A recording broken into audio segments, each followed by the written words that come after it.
बातमी सिंधुदुर्गमधील मालवण समुद्रकिनारी असलेल्या राजकोट किल्ल्यावर बसवण्यात आलेला छत्रपती शिवाजी महाराजांचा 35 फुटी भव्य पूर्णाकृती पुतळा सोमवारी कोसळला। केवळ 8 महिन्यांमध्ये हा पुतळा कोसळल्यामुळे राज्यभरातील शिवप्रेमींनी संताप व्यक्त केलाय। भ्रष्टाचार आता थेट छत्रपती शिवरायांच्या पुतळ्याच्या बाबतीत देखील होऊ लागला का असा प्रश्न या निमित्ताने उपस्थित होतोय। बघूया या संदर्भातला स्पेशल रिपोर्ट।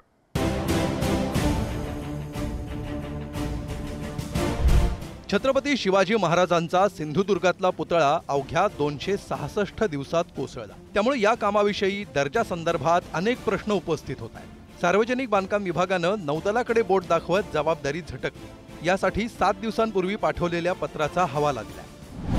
पुतळ्याच्या दुरवस्थेबाबत सार्वजनिक बांधकाम विभागानं 20 ऑगस्टला नौदलाला पत्र पाठवलं। संबंधित पत्र नौदलाला 23 ऑगस्टला मिळालं। पुतळा कोसळला 26 ऑगस्टला। मंत्री म्हणतात वेगवान वाऱ्यामुळे पुतळा कोसळला।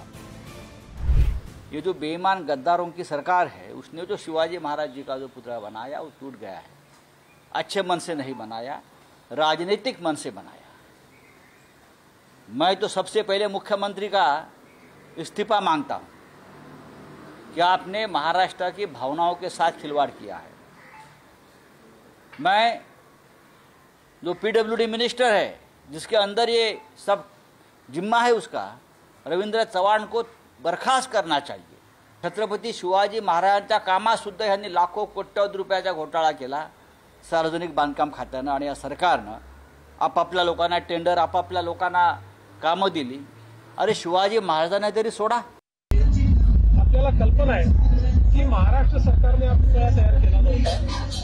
नेव्हीने चांगल्या हेतूनं हा पुतळा त्या ठिकाणी तयार केला होता। मात्र त्यांनी ज्यांना काम दिलं त्यांना कदाचित इतक्या सोसाट्याचे वारे त्या ठिकाणी असतात याचं योग्य आकलन करता आलं नाही। त्या हिशोबाने त्याचं डिझाईन कदाचित त्यांना करता आलं नाही किंवा अशा ठिकाणी आपण जेव्हा पुतळा लावतो तर त्यातलं जे लोखंड असतं ते समुद्राच्या वाऱ्याने लवकर गंजतं।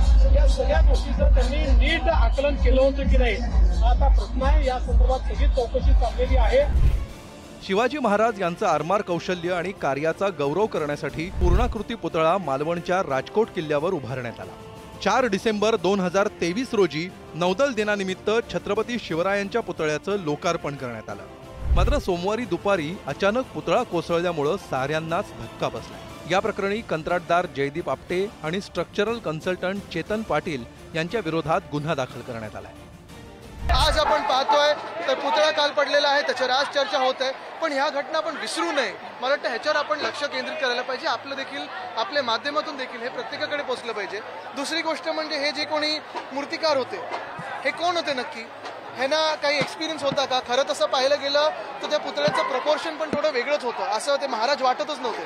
पण जे काही असो ह्याला एवढं लवकर हे काम का दिलं गेलं, डागडुजीची गरज का पडली, ह्याच्यावर एफआयआर झाली, अटक झाली का? या संदर्भात चौकशी समिती नेमलेली आहे बांधकाम मंत्र्यांनी। तसं त्यांनी नौदलाला देखील पत्र लिहिलेलं आहे। छत्रपती शिवाजी महाराजांच्या बद्दल संवेदनशील मुख्यमंत्री असतील तर या घटनेची नक्की चौकशी करतील। त्यांच्या राजीनाम्याची मागणी करणं हा फक्त राजकारण आहे।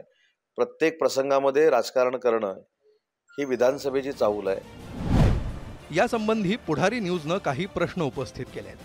1.5-2 फुटांची शिल्प बनवण्याचा अनुभव असलेल्या शिल्पकाराला हे काम कशाच्या आधारे दिलं? महाराजांचा हा पुतळा 28 फूट उंचीचा होता। तो बनवण्यासाठी 3 वर्ष लागतात। तो 6 महिन्यातच कसा बनवला? अवघ्या 6 महिन्यात तयार झालेला पुतळा समुद्रकिनारी बसवण्या इतका मजबूत असल्याचं कसं तपासलं गेलं? पुतळ्याची उभारणी योग्य पद्धतीने झाली की नाही याची तपासणी केली होती का? संरचनेत वापरलेले नट आणि बोल्टचा दर्जा तपासला होता की नव्हता? पुतळा तोलून धरण्यासाठी 10 ते 12 टन धातूचा वापर आवश्यक असतो, तसा इथं झाला होता का? पुतळ्याला आधार म्हणून 316 ग्रेडचं स्टेनलेस स्टील वापरलं की साधं पोलाद? पुतळ्याच्या आतील आधार अधिक भक्कम का नव्हता? हा पुतळा उभारण्याचं कंत्राट जयदीप आपटे या 25 वर्षांच्या तरुणाला देण्यात आलं होतं। मात्र जयदीप आपटेला फक्त 1.5 ते 2 फुटांचे पुतळे साकारण्याचा अनुभव होता। त्यामुळे इतका कमी अनुभव असलेल्या तरुण शिल्पकाराला शिवरायांचा इतका मोठा पुतळा उभारण्याचं कंत्राट का देण्यात आलं असा सवाल आता निर्माण झालाय। जयदीप आपटे मुलाखतीत काय म्हणाला होता पहा। या पुतळ्याच्या कामासंबंधी पहिल्यांदा जेव्हा कळलं तेव्हा मनात विचार येऊन गेला। संधी मोठी आहे. सगळं व्यवस्थित पार पडलं तर सगळीकडे नाव होईल, पण जरा जरी चूक झाली तर सगळंच संपेल असं वाटलं. पण म्हटलं काय व्हायचं ते होऊ दे, संधी हातातून सोडायची नाही. कदाचित हे काम होणार होतं म्हणूनच की काय या कामाच्या आधी 3-4 शिल्प बनवण्याची संधी मिळाली होती.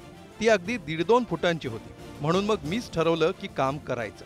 एका आठवड्यात छत्रपती शिवरायांच्या पुतळ्याचे 3 लहान मॉडेल बनवले. त्यातील 2 नौदल अधिकाऱ्यांच्या सूचनांनुसार बनवले आणि तिसरा नमुना अक्षरशः अचानक घडलेलं शिल्प होतं आणि नेमकं तेच शिल्प निवडलं गेलं. INS विक्रांत असेल असे अनेक विमानवाहक बोट तयार करण्याची ख्याती असणारं आपलं नेव्ही आहे. आता ह्या नेव्ही डिपार्टमेंटवर ढकलणं म्हणजे नेव्हीचा अपमान केल्यासारखं आहे. मला वाटते नेव्हीनं RFP काढला. RFP काढल्यानंतर किती लोकांनी त्याला प्रतिसाद दिला. हा आपटे नावाचा व्यक्तिमत्व कुणी रेकमेंड त्याला केलं, कारण की शेवटी नेव्हीकडं काय हे एम्पॅलमेंट नाही, नेव्हीचं हे काम नाही. नेव्ही ह्याच्यापेक्षा चांगलं काम स्वतः करू शकले असते, परंतु आपटेंना कुणी सांगितलं नेव्हीला की आपटेंनाच काम द्या, हे या ठिकाणी महत्त्वाचं आहे. सध्या मला असं वाटतं की हा एक अपघात आहे आणि त्याच्यामुळे कोणी ह्याच्यावर त्याच प्रकारे ते घ्यावं आणि कदाचित असं असेल की वाईटातून चांगलं घडायचं असेल आणि त्याच्यासाठी सुद्धा अपघात घडला असेल, काही सांगता येणार नाही. अपघात कसा घडला याची चौकशी शासन करेल आणि त्याप्रमाणे पुढची कारवाई सुद्धा करेल. आपल्याला आठवत असेल, मी आत्ता चॅनलवर काही पाहिलं की जूनमध्ये मला वाटतं ह्याची डागडुजीसाठी परत एकदा पत्र नेव्हीकडून गेलं होतं आणि ह्याच्यात काही निर्लज्ज मंत्री बोलतात ह्याच्यातून नवीन काहीतरी चांगलं घडू शकतं. एवढा निर्लज्जपणा मी कधीही या महाराष्ट्रात पाहिला नव्हता जेवढा आज मी पाहत आहे. भ्रष्टाचार आता थेट छत्रपती शिवरायांच्या पुतळ्याच्या बाबतीतही होऊ लागला का असा प्रश्न उपस्थित होतोय. कारण ज्या शिवरायांनी खळाळत्या समुद्रामध्ये बांधलेले जलदुर्ग 350 वर्षांनंतरही आपलं अस्तित्व टिकवू नयेत, त्याच शिवरायांचा पुतळा अवघ्या 8 महिन्यात कोसळला. ज्या शिवरायांमुळे आज आपण उभे आहोत त्याच शिवरायांचा पुतळा आपल्या डोळ्यादेखत कोसळणं यासारखं दुर्दैव ते काय. उमेश बुचडे, पुढारी न्यूज, सिंधुदुर्ग.